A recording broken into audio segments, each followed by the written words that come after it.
Всем привет, и вы на канале Pigeon Polly, и в этом видео я хочу поделиться с вами очередным экспериментом. Я стараюсь во всех видео, связанных с рисованием, и не только, давать вам что-то нужное, а не только развлекательное. Собственно, этот эксперимент помогает развить фантазию. Вы рисуете 100 клякс, и в каждой кляксе нужно найти какой-то образ, что угодно. Это может быть птица, лейка, лошадь, диван, тапок, что вы увидите там. И отрисовать это так, как вы это увидели.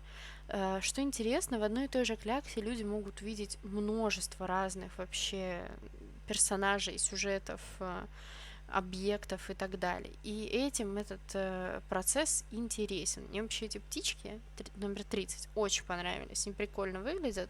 Это вообще как логотип можно использовать. Так вы можете находить идеи для своих новых работ. Или просто отдохнуть, расслабиться и отвлечь мозг от какой-то другой деятельности. Например, если вы работаете с цифрами все время и вам требуется творчество, душа просит, то это задание отлично подойдет для такого вот релакса и расслабления. Да, мне очень понравилось, особенно я взяла на заметку, и раньше я всегда использовала один цвет, а тут меня дернуло взять разные цвета, и это тоже помогает вашему творческому я раскрыться в полной мере и посмотреть на эти кляксы с другой стороны. Мне очень было интересно снимать это видео. Надеюсь, так же интересно, как и вам это видео смотреть.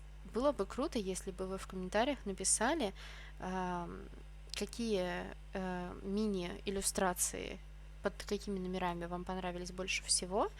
И если вы где-то увидели что-то другое, напишите, что вам кажется, что вы увидели. Если вы попробуете этот метод, тоже было бы интересно, если вы поделились своим опытом. А на этом пока все, и до новых встреч!